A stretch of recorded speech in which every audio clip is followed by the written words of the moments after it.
ನಮಸ್ಕಾರ. ಇದು ಸುದ್ದಿ ವಿಶ್ಲೇಷಣೆ. ನಾನು ಶಶಿಧರ್ ಭಟ್. ಇದು ನನ್ನ ಡಿಜಿಟಲ್ ವಾಹಿನಿ ಸುದ್ದಿ ಟಿವಿ. ಪಂಚ ರಾಜ್ಯಗಳ ಚುನಾವಣಾ ಫಲಿತಾಂಶ ಹೊರಬಿದ್ದಿದೆ. ಪಂಚ ರಾಜ್ಯಗಳಲ್ಲಿ 1 ಕೇಂದ್ರಾಡಳಿತ ಪ್ರದೇಶ, 4 ರಾಜ್ಯಗಳು, ಪೂರ್ಣ ಪ್ರಮಾಣದ ರಾಜ್ಯಗಳು. ಈ 4 ಚುನಾವಣೆಗಳಲ್ಲಿ ಪೂರ್ಣ ಪ್ರಮಾಣದ ರಾಜ್ಯಗಳಲ್ಲಿ BJP 2ರಲ್ಲಿ ಗೆದ್ದಿದೆ, 2ರಲ್ಲಿ ಸೋತಿದೆ.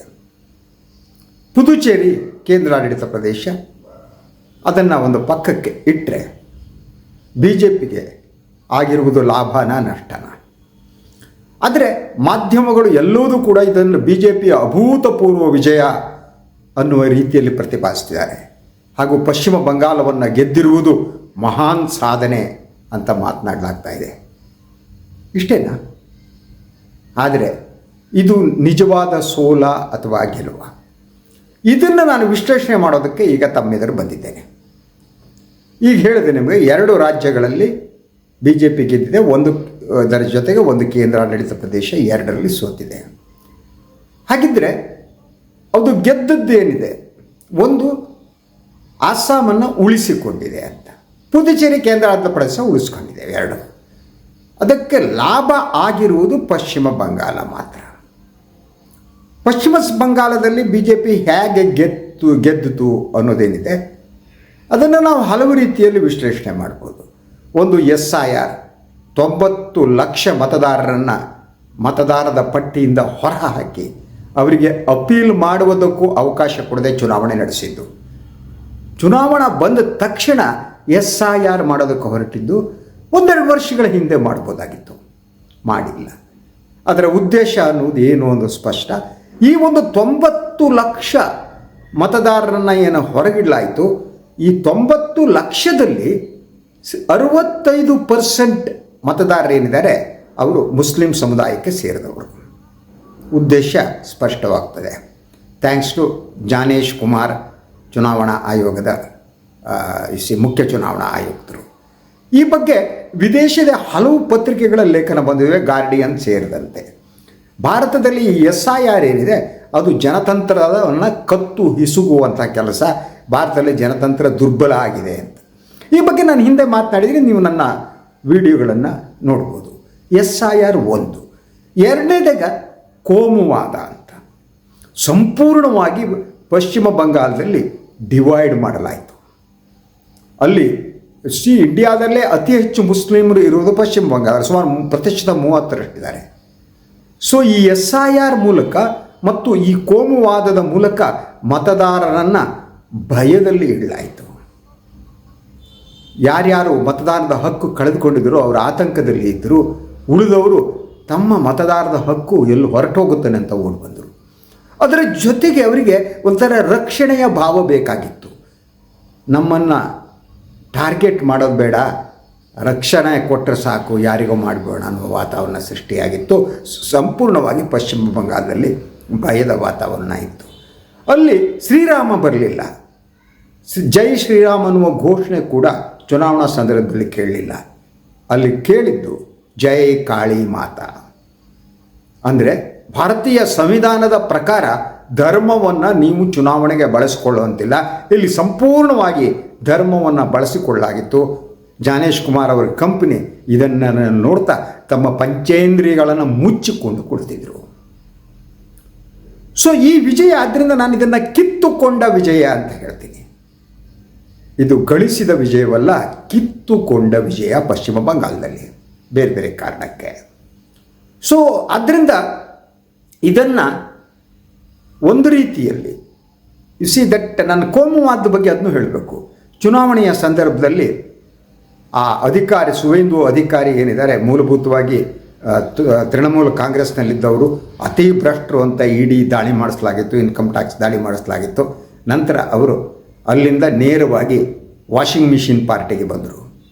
ಅವರ ಬಿಳಿಯ ಅಂಗಿಯ ಮೇಲೆ ಕಲೆಗಳಿದ್ದವು, ಕಪ್ಪು ಕಲೆಗಳಿದ್ದವು, ಬೇರೆ ಬೇರೆ ಬಣ್ಣದ ಕಲೆಗಳಿದ್ದವು.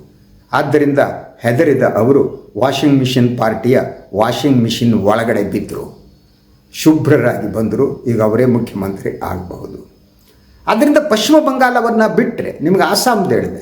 ಆಸಾಮ್ನಲ್ಲಿ ಕೂಡ ನಿಮಗೆ ಅಲ್ಲಿ 2023ರಲ್ಲಿ ಕಾನ್ಸ್ಟಿಟ್ಯೂನ್ಸಿಗಳ ಡಿಲಿಮಿಟೇಷನ್ ಅದನ್ನಿಂದ ಪುನರ್ ವಿಂಗಡಣೆ ಮಾಡಲಾಯಿತು. ಇದರ ಹಿಂದೆ ಕೂಡ ಒಂದು ಉದ್ದೇಶ ಇತ್ತು ಅಸ್ಸಾಂನಲ್ಲಿ. ಸೊ ಅಸ್ಸಾಂನಲ್ಲಿ ಸುಮಾರು 35ಕ್ಕೂ ಹೆಚ್ಚು ಕ್ಷೇತ್ರಗಳಲ್ಲಿ ಮುಸ್ಲಿಂ ನಿರ್ಣಾಯಕ ಮತದಾರರಾಗಿದ್ದರು. ಈ ಸ್ಥಿತಿಯನ್ನು ಬದಲಿಸುವುದಕ್ಕಾಗಿ ಮುಸ್ಲಿಂ ಬಾಹುಳ್ಯ ಇರುವ ಕ್ಷೇತ್ರವನ್ನು, ಮುಸ್ಲಿಂ ಎಲ್ಲಿ ಡಿಸಿಸಿವ್ ಆಗಿದ್ದಾರೆ ಆ ಕ್ಷೇತ್ರಗಳನ್ನು ಡಿವೈಡ್ ಮಾಡಲಾಯಿತು. ಮುಸ್ಲಿಂ ಮತ ಒಂದಕ್ಕಿಂತ ಬೇರೆ ಬೇರೆ ಕಾನ್ಸ್ಟಿಟ್ಯೂಯನ್ಸಿಯಲ್ಲಿ ಹಂಚಿ ಹರಿದು ಹೋಗುವಂತೆ ಮಾಡಲಾಯಿತು. ಆಗ ಮುಸ್ಲಿಮರು ಅಲ್ಲಿ ಡಿಸಿಸಿವ್ ಆಗಿ ಉಳಿಲೇ ಇಲ್ಲ. ಆ ಮೂಲಕ ಅದರ ಜೊತೆಗೆ ಅಲ್ಲಿದ್ದಂಥ ಕಾಂಗ್ರೆಸ್ ಪ್ರಾಡಕ್ಟೇ, ಈ ಬಹುತೇಕ BJP ಕೈಯಲ್ಲಿ ಕಾಂಗ್ರೆಸ್ ಪ್ರಾಡಕ್ಟೇ ಇರೋದು. ಬಸಂತ್ ಅಂತಲೇ ಅವನು ಶರ್ಮಾ. ಸೊ ಮಹಾನ್ ಭ್ರಷ್ಟಾಚಾರಿ ನಂಬರ್ 1 ಅಂತಿದೆ. ಆ ವ್ಯಕ್ತಿ ಕೋಮುವಾದವನ್ನು ಇನ್ನಷ್ಟು ಜಾಗೃತಗೊಳಿಸಿದರು. ಅಲ್ಲಿ ಪಶ್ಚಿಮ ಬಂಗಾಳದಲ್ಲಿ ಸುವೇಂದು ಅಧಿಕಾರಿ ಮುಸ್ಲಿಮರನ್ನು ಬಂಗಾಳಿ ಮುಸ್ಲಿಮರನ್ನ ಬೆನ್ನಟ್ಟಿಕೊಂಡು ಹೋಗ್ತಾ ಇವರೆಲ್ಲ ಗುಸ್ಬೈಟಿಯಾಗಳು, ಈ ಮುಸ್ಲಿಮರೇನಿದ್ದಾರೆ ಬಾಂಗ್ಲಾದೇಶದಿಂದ ನುಸುಳಿಕೋರು ಅಂತ ಬೆನ್ನಟ್ಟಿಕೊಂಡು ಹೋದಂತಹ ವಿಡಿಯೋಗಳು ಬಂತು. ಹಾಗೆ ನೋಡಿದರೆ ಆ ವ್ಯಕ್ತಿಯನ್ನು ಚುನಾವಣಾ ಪ್ರಕ್ರಿಯೆಯಿಂದ ಹೊರದಬ್ಬಬೇಕಾಗಿತ್ತು. ಚುನಾವಣಾ ಕಮಿಷನ್ ಬೆನ್ನಟ್ಟಿಕೊಂಡು ಹೋಗಿ ಟಾರ್ಗೆಟ್ ಮಾಡಿ ಇವರೆಲ್ಲ ಕೂಡ ಬಾಂಗ್ಲಾದೇಶಿ ನುಸುಳುಕೋರರು ಅಂಥೇಳಿ ಓಪನ್ನಾಗಿ ಹೇಳ್ತಾ ಹಿಂದೂ ಮತಗಳನ್ನು ಒಗ್ಗೂಡಿಸೋ ಕೆಲಸ ಮಾಡಿದರು. ಆಸಾಂನಲ್ಲಿ ಯಾವ ರೀತಿ ಆ ಸರ್ಮ ಮಾಡಿದ್ರು ಅಂದರೆ ದಟ್ ಮುಲ್ಲಾಗಳು ಗಿಲ್ಲಾಗಳು ಅಂತೆಲ್ಲ ಮಿಯಾ ಅನ್ನುವ ಶಬ್ದವನ್ನು ಬಳಸ್ತಾ ಎತ್ತು ಕಟ್ಟಿ ಬೆಂಕಿ ಹಚ್ಚಿದರು. ಈ ಬೆಂಕಿ ಹಚ್ಚುವ ಕಾರ್ಯದಲ್ಲಿ BJP ಹಲವು ನಾಯಕರುಗಳು ಬಂದರು. ಸೊ ಇಡೀ ರಾಜಕಾರಣವನ್ನು ಕೋಮು ರಾಜಕಾರಣವನ್ನಾಗಿ ಬದಲಿಸಿ ಜಯವನ್ನು ಈ 2 ರಾಜ್ಯಗಳಲ್ಲಿ ಪಡೆದರು. ಎಲೆಕ್ಷನ್ ಕಮಿಷನ್ ಇಲ್ಲಿ ಕ್ರಮ ಕೈಗೊಳ್ಳಬೇಕಾಗಿತ್ತು, ಕ್ರಮ ಕೈಗೊಳ್ಳಲಿಲ್ಲ. ಆದ್ದರಿಂದ ಇದು ನಿಷ್ಪಕ್ಷಪಾತವಾದ ಪ್ರಾಮಾಣಿಕವಾದ ಚುನಾವಣೆ ಹೌದೋ ಅಲ್ವೋ, ಜನತಂತ್ರವನ್ನು ಬಲಪಡಿಸುವ ಚುನಾವಣೆಯೋ ಜನತಂತ್ರವನ್ನು ದುರ್ಬಲಗೊಳಿಸುವ ಚುನಾವಣೆಯೋ, ಈ ಪ್ರಶ್ನೆಗಳು ಈಗ ನಮ್ಮ ಮುಂದೆ ಇವೆ. ಇಡೀ ಚುನಾವಣಾ ಪ್ರಕ್ರಿಯೆ ನೋಡಿದರೆ ಈ ಪ್ರಶ್ನೆಗೆ ಉತ್ತರ ದೊರಕುತ್ತೆ. ಈಗ ಉಳಿದ 2 ರಾಜ್ಯಗಳಿಗೆ ಬರೋಣ. ಉಳಿದ 2 ರಾಜ್ಯಗಳಲ್ಲಿ ತಮಿಳುನಾಡು ಮತ್ತು Kerala. Hats up to Tamil Nadu. ನಾನು ತಮಿಳುನಾಡು ಮತದಾರರಿಗೆ ಶಿರಸಾಷ್ಟಾಂಗ ನಮಸ್ಕಾರ ಮಾಡ್ತೀನಿ. ಅವರ ಮ್ಯಾಚ್ಯೂರಿಟಿಗೆ, ಅವರು ಧರ್ಮ ಜಾತಿಯನ್ನು ಮೀರಿ ಮತದಾನ ಮಾಡಿದ್ದಕ್ಕೆ. ಅಲ್ಲಿ ಆಯ್ಕೆಯಾದಂತಹ ವ್ಯಕ್ತಿ ಜೋಸೆಫ್ ವಿಜಯ್. ಜೋಸೆಫ್ ಕ್ರಿಶ್ಚಿಯನ್ ಧರ್ಮಕ್ಕೆ ಮತಾಂತರವಾದಂಥ ವ್ಯಕ್ತಿ ಜೋಸೆಫ್. ಆದರೆ ತಮಿಳುನಾಡು ಏನಿದೆ, ತಮಿಳುನಾಡಿನ ಜನರಿಗೆ ಜೋಸೆಫನ್ನು ಹೆಸರು ಕಾಡಲಿಲ್ಲ. ಅದನ್ನು ಅವರು ಮುಖ್ಯ ಅಂತ ಅಂದ್ಕೊಳ್ಳೇ ಇಲ್ಲ. ಧರ್ಮ ಅನ್ನುವುದು ಮುಖ್ಯ ಅಲ್ಲ ಅನ್ನುವ ಅವರ ಮನಸ್ಥಿತಿಗೆ ಯಾರು ಜನತಂತ್ರವನ್ನು ಪ್ರೀತಿಸ್ತಾರೆ ಅವರಲ್ಲಿ ಹ್ಯಾಟ್ಸ್ ಆಫ್ ಅಂತ ಹೇಳಬೇಕು. ಸೊ ಸ್ಟಾಲಿನ್ ಸೋತರು, ಐ ಅಗ್ರಿ. ಆದರೆ ವಿಜಯ್ ಗೆದ್ದಿದ್ದೇನಿದೆಯಲ್ಲ ಅದು ತಮಿಳುನಾಡು ಜನರ ಧರ್ಮ ನಿರಪೇಕ್ಷವಾದದ ಬಹುಮುಖ್ಯವಾದ ಒಂದು ಪ್ರಾತಿನಿಧಿಕವಾದ ಚುನಾವಣೆ ಅಂತ ನನಗೆ ಅನಿಸುತ್ತೆ. ನಿಜವಾಗಿ ಅಲ್ಲಿಯ ಜನ ಇದ್ದಾರಲ್ಲ, ದ್ರಾವಿಡ ಚಳವಳಿ ಅವರನ್ನು ಬೆಳೆಸಿದೆ. ಅವರು ತಮ್ಮ ಭಾಷೆಯನ್ನು ಪ್ರೀತಿಸುವ ರೀತಿ ಇದೆಯಲ್ಲ, ಬೇರೆ ರೀತಿ ಇಲ್ಲ. ಅವರ ತಮ್ಮ ತಮಿಳು ಅಸ್ಮಿತೆಯನ್ನು ಅವರು ಉಳಿಸಿಕೊಂಡ ರೀತಿ, ಅದಕ್ಕೂ ಹ್ಯಾಟ್ಸ್ ಆಫ್ ಅನ್ನಬೇಕು. ಸೊ ನೀವು ತಮಿಳುನಾಡಿನವರಿಗೆ ಭಾಳಷ್ಟು ಜನರಿಗೆ ಇಂಗ್ಲೀಷ್ ಬರುತ್ತೆ, ಆದರೂ ತಮಿಳಿನಲ್ಲೇ ಮಾತಾಡ್ತಾರೆ. ಹಿಂದಿ ಎಂಟ್ರಿ ಆಗೋದಕ್ಕೆ ಅವರು ಅವಕಾಶ ಕೊಡಲ್ಲ. ಅದರ ಜೊತೆಗೆ ವಿಜಯ್ ಕಥೆ ಇದೆಯಲ್ಲ, ಅದು ಭಾಳ ಅದ್ಭುತವಾದ್ದು. ವಿಜಯ್ ಗೆದ್ದಿದ್ದಿದೆಯಲ್ಲ, ಅದು ಸಾಮಾನ್ಯವಾದುದಲ್ಲ. ಅವರ ವೈಯಕ್ತಿಕ ಬದುಕಿನ ಮೇಲೆ ದಾಳಿ ನಡೆಸಲಾಯಿತು. ತ್ರಿಷಾ ಜೊತೆಗೆ ಅವರ ಸಂಬಂಧವನ್ನು ಇನ್ನೊಂದು ರೀತಿಯಲ್ಲಿ ಬೀದಿಗೆ ತರಲಾಯಿತು. ಹಾಗೆಯೇ ಅವರ ಹೆಂಡತಿ ಏನಿದ್ಲೋ ಅವರಿಬ್ಬರ ನಡುವೆ ಜಗಳ ಇತ್ತು ಅನ್ನುವ ಕಾರಣಕ್ಕಾಗಿ ಹೆಂಡತಿಯನ್ನು ಬಳಸಿಕೊಂಡು ಇಡೀ ವಿಜಯವರ ಬದುಕನ್ನು ಕೆಟ್ಟದಾಗಿ ಕಪ್ಪಾಗಿ ತೋರಿಸುವ ಯತ್ನ ಮಾಡಲಾಯಿತು. ಅವರ ಮಗನನ್ನು ಎತ್ತಿ ಕಟ್ಟಲಾಯಿತು. ಆ ಮಗ ಅಪ್ಪನನ್ನು ದಟ್ ಫಾಲೋ ಮಾಡೋದನ್ನು ನಿಲ್ಲಿಸಿ ಇವನು ನನ್ನ ಅಪ್ಪನೇ ಅಲ್ಲ ಅನ್ನುವ ರೀತಿಯಲ್ಲಿ ಬಿಹೇವ್ ಮಾಡೋಕ್ಕೆ ಶುರು ಮಾಡಿದ. ಎಲ್ಲ ರೀತಿ ವಿಜಯ್ ತಲೆ ಕೆಡಿಸ್ಕೊಳ್ಳಿಲ್ಲ. ವಿಜಯ್ ಈ ಎಲ್ಲ ತಮ್ಮ ಮೇಲೆ ನಡೆಯುತ್ತಿರುವ ದಾಳಿಗಳಿಗೆ ಪ್ರತಿಯಾಗಿ ಹೆಚ್ಚು ಸಮಾಧಾನದಿಂದ ನಡೆದುಕೊಂಡರು. ಅವರು ಎಮೋಷ್ನಲ್ ಆಗಿ ಉತ್ತರನೇ ಕೊಟ್ಟಿಲ್ಲ. ಅವ್ರ ಮೇಲೆ ಇನ್ಕಮ್ ಟ್ಯಾಕ್ಸ್ ದಾಳಿ ಆಯಿತು, ಇಡಿ ದಾಳಿ ಆಯಿತು. ಸತತವಾಗಿ ಅವರ ಸಿನಿಮಾ ಜನನಾಯಕನ್ ಸಿನಿಮಾ ಬಿಡುಗಡೆಗೆ ಕೇಂದ್ರ ಸರ್ಕಾರ ಅಡ್ಡಿಯನ್ನು ಉಂಟು ಮಾಡಿತು. ಹತ್ತಿಕ್ಕೂ ಎಲ್ಲ ರೀತಿಯ ಯತ್ನಗಳು ನಡೀತು. ಅದೆಲ್ಲವನ್ನು ವಿಜಯ್ ಎದುರಿಸಿದರು. ಆ ಗಟ್ಟಿತನ ಇದೆಯಲ್ಲ, ಅವರಪ್ಪ ಅವರ ಒಂದು ಸಂದರ್ಶನದಲ್ಲಿ ಹೇಳಿದರು, ಚಂದ್ರಶೇಖರ್ ಅಂತ ಅವರಪ್ಪ ಅವ್ರು ಹೇಳಿದ್ದು, ನಾನು ನನ್ನ ಮಗನಲ್ಲಿ ಕಂಡಿದ್ದು ಕಾನ್ಫಿಡೆನ್ಸ್. ಅವರು ಯಾವತ್ತು ರಾಜಕೀಯ ಪಕ್ಷವನ್ನು ಮಾಡಿದ್ರೋ ಆ ಕ್ಷಣದಿಂದ ನಾನೇ ಮುಂದಿನ ತಮಿಳುನಾಡಿನ ಮುಖ್ಯಮಂತ್ರಿ ಹೇಳಿದರು. ಅವರ ಈ ಕಾನ್ಫಿಡೆನ್ಸನ್ನು ನೋಡಿ ನನಗೇ ಹೌದಾ ಅನ್ನೋ ಆಶ್ಚರ್ಯ ಆಗಿತ್ತು. ಆದರೆ ಆ ಕಾನ್ಫಿಡೆನ್ಸಿಂದ ಹೊರಗಡೆ ಬರಲೇ ಇಲ್ಲ ವಿಜಯ್ ಅಂತ ಅವರಪ್ಪ ಹೇಳಿದ್ರು. ಎಂಥ ಅದ್ಭುತವಾದ್ದು ಅಲ್ವಾ ಅಂಥ ಕಾನ್ಫಿಡೆನ್ಸ್. ಯೂಶ್ವಲಿ ಸಾಮಾನ್ಯವಾಗಿ ಜನರಿಗೆ ಅಂಥ ಕಾನ್ಫಿಡೆನ್ಸ್ ಇರೋದು ಕಡಿಮೆ ಅಂತ ಒಂದು ಸಂಶಯ ಇರುತ್ತೆ, ಹೌದಾ ಗೆಲ್ಬೋದಾ. ವಿಜಯ್ಗೆ ಅದು ಇರಲೇ ಇಲ್ಲ. ಹೀಗಾಗಿ ಅದಕ್ಕಿಂತ ನಾನು ತಮಿಳುನಾಡು ಭಾಳ ಮೆಚ್ಕೊಳ್ಳೋದೇನಿದೆ ಅಂದರೆ, ಎರಡು ದ್ರಾವಿಡ ಪಕ್ಷಗಳನ್ನು ಅವರು ತಿರಸ್ಕರಿಸಿದರೂ ಕೂಡ ಒಬ್ಬ ಅಲ್ಪಸಂಖ್ಯಾಕ ಸಮುದಾಯದವನ್ನ ಒಬ್ಬರನ್ನ ಮುಖ್ಯಮಂತ್ರಿಯನ್ನಾಗಿ ಮಾಡಿದ್ದು ಗ್ರೇಟೆಸ್ಟ್ ಥಿಂಗ್. ಈ ಬಗ್ಗೆ ನೀವು ವಿಸ್ತೃತವಾಗಿ ನಾನು ಮಾತಾಡ್ತೀನಿ ಮುಂದಿನ ವೀಡಿಯೋಗಳಲ್ಲಿ. ಹಾಗೆಯೇ ಕೇರಳಕ್ಕೆ ಬನ್ನಿ. ಕೇರಳದ ಜನ ಇದ್ದಾರಲ್ಲ, ಅವರು ಅದ್ಭುತವಾದವರು. ಅವರ ಒಂದು ರೀತಿಯಲ್ಲಿ ಒಂದು ಸಲ UDF ಒಂದು ಸಲ LDF ಅನ್ನು ಆಯ್ಕೆ ಮಾಡ್ತಾಯಿದ್ರು. ಆದರೆ ಕಳೆದ ಬಾರಿ 2 ಟರ್ಮಿಗೆ ಅವರು ಲೆಫ್ಟ್ ಪಾರ್ಟೀಸ್ಗಳನ್ನು ಆಯ್ಕೆ ಮಾಡಿದ್ರು. BJP ದಟ್ 3 ಕ್ಷೇತ್ರದಲ್ಲಿ 4 ಕ್ಷೇತ್ರದ ಮುನ್ನಡೆ ಸಾಧಿಸಿತು. ನಂತರ 1 ಕ್ಷೇತ್ರಕ್ಕೆ ಬಂತು. ಅದು ಲೇಟೆಸ್ಟ್ ಏನು ಅಂತ ನೋಡಿಲ್ಲ. BJP ಕೇರಳ ಅಧ್ಯಕ್ಷರು ರಾಜೀವ್ ಚಂದ್ರಶೇಖರ್ ಅವರಿಗೆ ಮುನ್ನಡೆಯಲ್ಲಿದ್ದರು. ಅದು ಅಲ್ಟಿಮೇಟ್ ಫೈನಲ್ ಬಂದ ಮೇಲೆ ಹೇಳ್ತೀನಿ. ಆದರೆ ಕೇರಳದ ಜನ ಇದ್ದಾರಲ್ಲ, ಅವರು ಕೋಮುವಾದಕ್ಕೆ ಎಂದೂ ಅವಕಾಶ ಕೊಟ್ಟಿಲ್ಲ. BJP ಹಿರಿಯ ನಾಯಕರೊಬ್ಬರು ಈ ಮೊದಲು ಹೇಳಿದ ಮಾತು ನನಗೆ ನೆನಪಾಗುತ್ತೆ. ಕೇರಳದಲ್ಲಿ ನಾವು ಎಂಟ್ರಿ ಪಡೆಯೋದು ಕಷ್ಟ, ಯಾಕೆಂದರೆ ಅಲ್ಲಿ 100ಕ್ಕೆ 100ರಷ್ಟು ಸಾಕ್ಷರತೆ ಇದೆ ಅಂತ. ಇದು ಅದ್ಭುತವಾದ ಮಾತು. ನಾನು ಹಾಗಾಗಿ ರೆಫರ್ ಮಾಡ್ತಾ ಇರ್ತೀನಿ. ಎಲ್ಲಿ ಸಾಕ್ಷರತೆಯ ಪ್ರಮಾಣ 100ಕ್ಕೆ 90ರ ಮೇಲಿರುತ್ತೋ ಅಲ್ಲಿ BJP ಎಂಟ್ರಿ ಇಲ್ಲ. ಸೊ ಅದರಿಂದ ಕೇರಳ ಜನ ಅಲ್ಲಿ ಎಂಟ್ರಿ ಕೊಟ್ಟು ಇವನ್ನು ನೋಡಿ. ಈ ಪ್ರಭಾವ ನಾನು ಭಾಳ ಇದಾದ್ದು ಕರ್ನಾಟಕ ಮತ್ತು ಕೇರಳ ಗಡಿ ಇದೆಯಲ್ಲ, ಅಲ್ಲಿರುವ ಕ್ಷೇತ್ರಗಳು. ಫಾರ್ ಎಕ್ಸಾಂಪಲ್ ಮಂಜೇಶ್ವರ ಅಲ್ವಾ, ಅಲ್ಲಿ ಕರ್ನಾಟಕದವರೇ, ಕನ್ನಡನೇ ಇರೋದು. ಇವನ್ ಅದು ಬಂಟರು ಅವರು ಇದ್ದಾರೆ. ಅವರನ್ನು ಇನ್ಫ್ಲೂಯೆನ್ಸ್ ಮಾಡೋದಕ್ಕೆ ಕರ್ನಾಟಕದ BJP ನಾಯಕರೆಲ್ಲ ಹೋಗಿದ್ದರು. ನಮ್ಮ ಶೋಭಕ್ನವರು ಕೇಂದ್ರ ಸಚಿವರು ಹಿಂದಿಲಿ ಮಾತಾಡ್ತಾನೆ, ಓ ಕರ್ಕು ಏ ಕರ್ಕು ಅಂತ ಮಾತಾಡ್ತಾರೆ. ಹೋ ಅಂತ ಹಿಂದಿಯನ್ನು ಅತ್ಯದ್ಭುತವಾಗಿ ಪ್ರತಿಪಾದಿಸ್ತಾ ಒಂದು ಸಾಲ ಹಿಂದಿ ಹೇಳೋದಕ್ಕೆ ತಡಬಡಾಯಿಸ್ತಾರೆ ಅವರು ಫುಲ್ಲಲ್ಲಿ ಜೆಂಡಾ ಹೊಡಿದ್ರು. ಆದರೆ ಅಲ್ಲಿಯ ಜನ ಇದಾರಲ್ಲ, ಅಲ್ಲಿ ಗೆಲ್ಲಿಸಲೇ ಇಲ್ಲ ಮಂಜೇಶ್ವರದಲ್ಲಿ. ಸೊ ಅದ್ಭುತವಾದದ್ದು ಅಲ್ಲಿ ಅಂತ. ಸೊ ಅಲ್ಲಿ ಈ MLA ಆಗಿದ್ದಂಥ ಅಶ್ರಫ್ ಅನ್ನುವವರು ಅವರು ಮಾತನಾಡೋದೇ ಕನ್ನಡದಲ್ಲಿ. ಅವರು ಕೇರಳ ಇದರಲ್ಲಿ ಪ್ರಮಾಣವಚನ ಸ್ವೀಕರಿಸಿದ ಕನ್ನಡದಲ್ಲಿ. ಸೊ ಇಂಥ ಒಂದು ನೀವು ಈ ಕೋಮುವಾದಿ ವಿಷವರ್ತುಲದ ನಡುವೆ ಇಂಥದ್ದು ಇದೆಯಲ್ಲ, ಇದು ಸಂತಸವನ್ನು ಕೊಡುತ್ತೆ, ಖುಷಿಯನ್ನು ಕೊಡುತ್ತೆ. ಕೇರಳ ಹಾಗೇನೆ. ಆದ್ದರಿಂದ ನಾನು ಇದಕ್ಕೆ ಮೊದಲು ಹೇಳಿದೆ, ಇದು ಕೇರಳದಲ್ಲಿ ಕಾಂಗ್ರೆಸ್ಸಿಗೆ ದಿಗ್ವಿಜಯ, ಎಡಪಕ್ಷಗಳಿಗೆ ವಿಶ್ರಾಂತಿ ಅಂತ. ನೆಕ್ಸ್ಟ್ ಟರ್ಮಿಗೆ ಎಡಪಕ್ಷಗಳು ಬಂದ್ಬಿಡೋದು ಕೇರಳದಲ್ಲಿ. ಕೇರಳ ಪೊಲಿಟಿಕ್ಸೇ ಹಾಗೆ.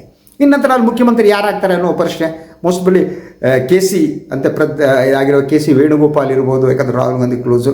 ಹಾಗೆಯೇ ದಟ್ ಕೇರಳ BJP ಕಾಂಗ್ರೆಸ್ ಅಧ್ಯಕ್ಷರಾಗಿರುವಂಥ ಸತೀಶನ್ ಅವರು ಇರ್ಬೋದು. ಇದರಲ್ಲಿ ಒಬ್ಬರು ಮುಖ್ಯಮಂತ್ರಿ ಆಗ್ತಾರೆ ಅಲ್ಲಿ. ಅದಕ್ಕೆ ಮೂಲ ವಿಚಾರಕ್ಕೆ ಬರ್ತೀನಿ. ಏನು ಅಂದರೆ, ಒಂದು ಸಣ್ಣ ರಾಜ್ಯವನ್ನು ಹೊರತುಪಡಿಸಿದರೆ 2 ರಾಜ್ಯಗಳಲ್ಲಿ BJPಗೆ ದಕ್ಕಿದ್ದು 50%. ಇನ್ನು 2 ಅಂದರೆ ದಕ್ಷಿಣದ ದಿಡ್ಡಿ ಬಾಗಿಲನ್ನು ತೆರೆಯುವುದಕ್ಕೂ ಸಾಧ್ಯ ಆಗಿಲ್ಲ, ಅಲ್ಲಿಯ ಬಾಗಿಲನ್ನು ಅಲುಗಾಡ್ಸೋಕ್ಕೆ ಸಾಧ್ಯ ಆಗಿಲ್ಲ. ದಕ್ಷಿಣದ 2 ರಾಜ್ಯಗಳಲ್ಲಿ BJP ಇದೆ ಅನ್ನೋದೇ ಇಲ್ಲ. ಅದ್ರ ಜೊತೆ ಕರ್ನಾಟಕದಲ್ಲಿ ನಡೆದಂಥ ಉಪಚುನಾವಣೆಯಲ್ಲೂ ಕೂಡ 2 ಕ್ಷೇತ್ರದಲ್ಲಿ BJP ಸೋತು. ಇದನ್ನು ಅದ್ಭುತ ವಿಜಯ ಅಂತ ಹೇಳುವ ಜನ ಇದ್ದಾರಲ್ಲ, ಯಾರು ಮೋದಿ ಮೀಡಿಯಾ ಆ್ಯಂಡ್ ಗೋಧಿ ಮೀಡಿಯಾ ಅವರು, ಹಾಗೂ ಈ ಭಕ್ತರ ಗಣ ಏನಿದೆ ಇಲ್ಲ, ಅಲ್ವೇ ಅಲ್ಲ. ಇದು 50-50. ಕೇಂದ್ರದಲ್ಲಿ ಅಧಿಕಾರದಲ್ಲಿದೆ, ಎಲ್ಲ ಇದೆ, ಸಂಪನ್ಮೂಲ ಇದೆ. BJPಗೆ ವಾರ್ಷಿಕವಾಗಿ ಸಿಗುವ ಸಂಪನ್ಮೂಲ ಇದೆಯಲ್ಲ, ಅದರ ಕಾಲು ಭಾಗ ಅಲ್ಲ, ಅದರ 10% ಮಾತ್ರ ಕಾಂಗ್ರೆಸ್ಗೆ ಸಿಗೋದು. ಅಂಥ ಸಂಪನ್ಮೂಲ ಇಟ್ಕೊಂಡು ಕೂಡ 50 ಮಾರ್ಕ್ಸ್ ಡಿಸ್ಟಿಂಕ್ಷನ್ ಅಲ್ಲ ಸರ್, 50 ಜಸ್ಟ್ ಪಾಸ್ಗಿಂತ ಮೇಲೆ ಅಲ್ವಾ. ಸೊ ಆದರೆ ಈ ರೀತಿ ಪ್ರಚಾರ ಮಾಡುವ ಮೂಲಕ ತನ್ನ ಸೋಲನ್ನೇ ಜಯವನ್ನಾಗಿ ತೋರಿಸುವಂಥ ಕೆಲಸವನ್ನು BJP ಮತ್ತು ಸಂಘ ಪರಿವಾರ ಮಾಡುತ್ತೆ. ಬಹುತೇಕ ಸುಳ್ಳು. ಆದ್ದರಿಂದ ಈ ಚುನಾವಣೆ ಏನಿದೆ, ಈ ಚುನಾವಣೆ ಬಹಳ ಸ್ಪಷ್ಟವಾಗಿ ದಕ್ಷಿಣ ಮತ್ತು ಉತ್ತರದ ಡಿವೈಡನ್ನು ತೋರಿಸುತ್ತೆ. ಈ ದೇಶದ ಆರ್ಥಿಕತೆಗೆ ಅತಿ ಹೆಚ್ಚಿನ ಪ್ರಮಾಣದಲ್ಲಿ ತೆರಿಗೆ ಕೊಡುವ ದಕ್ಷಿಣ, ಅದರಂತೆ ಅಭಿವೃದ್ಧಿಯ ಪಥದಲ್ಲಿ ಉತ್ತರ ಭಾರತಕ್ಕಿಂತ ಎಲ್ಲೋ ಇರುವಂತಹ ಇನ್ನೆಲ್ಲೋ ಯಾವುದೋ ಇದನ್ನು ರೀಚ್ ಆದಂತಹ ದಕ್ಷಿಣ ಭಾರತ ಏನಿದೆ ಅದು BJPಯನ್ನು ರಿಜೆಕ್ಟ್ ಮಾಡಿದೆ. BJP ಈಗ ಏನಿದ್ರೂ ಕೂಡ ಹಿಂದಿ ಹಾರ್ಟ್ಲ್ಯಾಂಡಿನ ಉತ್ತರದ ಪಕ್ಷವೇ ಹೊರತು ಅದು ಇಡೀ ಭಾರತದ ಪಕ್ಷವಲ್ಲ. ಅದು ಇಡೀ ಭಾರತವನ್ನು ರಿಪ್ರೆಸೆಂಟ್ ಮಾಡ್ತಾ ಇಲ್ಲ. ಅವರ ಕೋಮುವಾದಿ ರಾಜಕಾರಣಕ್ಕೆ ಅನಕ್ಷರಸ್ಥರು, ಅಭಿವೃದ್ಧಿ ಇಲ್ಲದ ಕೆಲವು ರಾಜ್ಯಗಳಲ್ಲಿ ಬೆಂಬಲ ಇದೆ ಹೊರತು ಇನ್ನೊಂದಿಲ್ಲ. ಸೊ ಮುಂದೆ ಕೊನೆಯದಾಗಿ ಪಶ್ಚಿಮ ಬಂಗಾಳಕ್ಕೆ ಬರ್ತಿದ್ದೀನಿ. ಪಶ್ಚಿಮ ಬಂಗಾಳದಲ್ಲಿ ಪ್ರತಿಶತ 30ರಷ್ಟು ಮುಸ್ಲಿಮರಿದ್ದಾರೆ. ಅಲ್ಲಿ ಈಗ ಮತ್ತೆ ಉದ್ರಿಕ್ತ ಪರಿಸ್ಥಿತಿ ನಿರ್ಮಾಣ ಆಗುತ್ತಾ? ಈ 30% ಮುಸ್ಲಿಮರನ್ನು ಟಾರ್ಗೆಟ್ ಮಾಡುವ ಕೆಲಸ ನಡೆಯುತ್ತಾ? JCPಯಲ್ಲಿ ಗರ್ಜಿಸೋದಕ್ಕೆ ಪ್ರಾರಂಭ ಆಗುತ್ತಾ? ಉತ್ತರ ಪ್ರದೇಶದ ರಾಜಕಾರಣ ಮೋದಿ ಮತ್ತು ಯೋಗಿ, ಎಸ್ಪೆಷಲಿ ಯೋಗಿ ಅವರ ರಾಜಕೀಯ ರೀತಿ ನೀತಿಗಳು ಇದೆಯಲ್ಲ, ಅದು ಪಶ್ಚಿಮ ಬಂಗಾಳದಲ್ಲೂ ಬರುತ್ತಾ? ಅದು ಬಂದರೆ ಅದಕ್ಕಿಂತ ದೊಡ್ಡ ದುರಂತ ಬೇರೆ ಇಲ್ಲ. ಯಾಕೆಂದರೆ ಪಶ್ಚಿಮ ಬಂಗಾಳದಲ್ಲಿ ಹಲವು ಗ್ರೇಟ್ ನ್ಯಾಷನಲ್ ಆ್ಯಂಡ್ ಇಂಟರ್ನ್ಯಾಷನಲ್ ಗ್ರೇಟ್ಗಳಿದ್ದಂಥದ್ದು. ಅಲ್ಲಿಯೇ ವಿವೇಕಾನಂದರಿದ್ದರು, ಅಲ್ಲಿ ರಾಮಕೃಷ್ಣ ಪರಮಹಂಸರಿದ್ದರು, ಶಾರದಾ ದೇವಿ ಇದ್ದರು, ಬಂಕಿಮ್ ಚಂದ್ರ ಚಟರ್ಜಿ ಇದ್ದರು ಅಲ್ವಾ. ಎಂತೆಂಥವರು ಬೆಂಗಾಲ್ ಅಂದರೆ ನಮಗೆ ನೆನಪಾಗುತ್ತೆ. ರವೀಂದ್ರ ಗೀತೆ ನಾವು ನೆನಪು ಮಾಡಿಕೊಂಡ್ರೆ ಸಾಕು. ಅಂತಹ ಬಂಗಾಲ ಈಗ ಕೋಮುವಾದಿ ರಾಜಕಾರಣದ ಬೆಂಕಿಯಲ್ಲಿ ಕುದಿಯೋಕ್ಕೆ ಪ್ರಾರಂಭ ಆಗುತ್ತಾ? ಆ ಅನುಮಾನ ನನಗಿದೆ. Latest wait and see. ಇದು ಇವತ್ತಿನ ಸುದ್ದಿ ವಿಶ್ಲೇಷಣೆ. ಇನ್ನೊಂದು ವಿಚಾರದ ಮಾತು ಬರ್ತೀನಿ. ನಾನು ವಾಯಿನ್ ಲೈಕ್ ಮಾಡಿ ಸಬ್ಸ್ಕ್ರೈಬ್ ಬೆಲ್ ಐಕಾನ್ ಪ್ರೆಸ್ ಮಾಡೋಕ್ಕೆ ಬರಬೇಡಿ. ಹಾಗೆ ಸಾಧ್ಯ ಆದರೆ ಸಹಾಯ ಮಾಡಿ ಸ್ವತಂತ್ರ ಪತ್ರಿಕೋದ್ಯಮವನ್ನು ಉಳಿಸಿ ನನ್ನನ್ನು ಬೆಂಬಲಿಸಿ. ಎಲ್ಲ ನಮಸ್ಕಾರ.